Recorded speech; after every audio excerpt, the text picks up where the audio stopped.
آقا سلام، مخلص شما موشکاپم.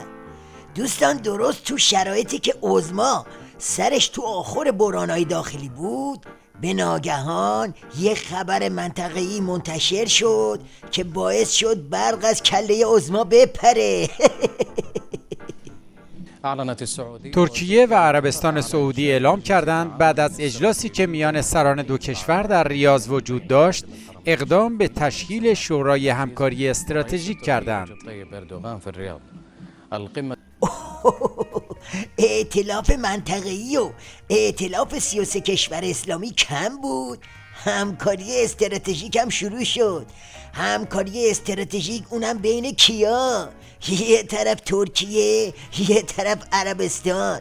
خب اینجوری دیگه عمق استراتژیکی واسه عظما نمیمونه که.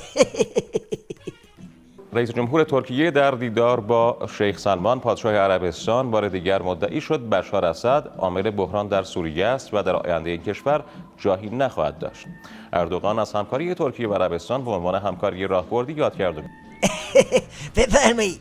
این همکاری راهبردی که هدف اولش دراز کردن بشار اسده، خب تای راهبردش هم خواه و ناخواه به عمامه عظما راه میبره دیگه.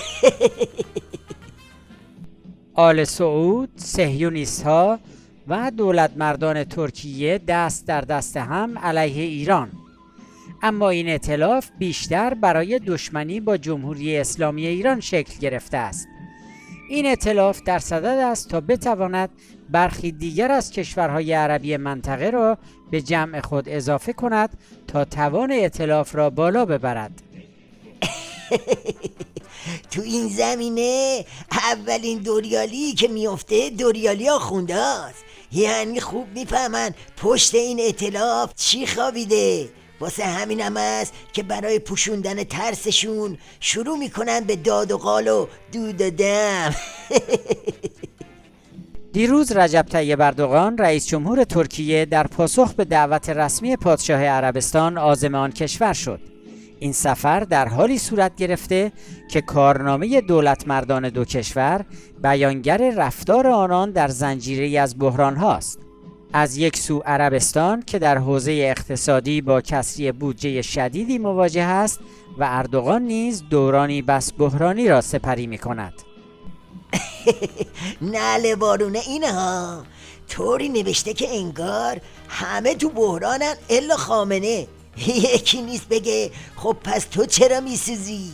عربستان که تو بحرانه، ترکیه هم که تو بحرانه. خب بذار دوتا کشور بحرانی برن با هم ائتلاف کنن بحراناشون بیشتر شه، مگه بده؟ نقش نظامی ترکیه در سوریه و در عراق از این به بعد زیر پرچم ائتلاف اسلامی خواهد بود. بنابراین دیدار اردوغان از عربستان تأثیرات مثبتی در منطقه خواهد گذاشت. جایی که نقش آمریکا کاهش یافته است، ائتلاف‌های جدید شکل می‌گیرد تا منطقه بتواند با تهدیدات برخورد کند. بله، قضیه اینه. بحث فلاکت استراتژیک عظماست. صحبت از مصیبت راهبردی ولایته. آخوندا از پنبه شدن رشته هاشون تو منطقه میترسن. فقط اسم این ائتلاف واسه منزوی کردن سیدعلی کافیه، چه برسه به این که کار به اقدامات عملی بکشه. بله، وضعیت خیلی قرمزه. کلکسیون بدبختی های عظما داره روز به روز تکمیل تر میشه. تا فردا شب خداحافظ شما.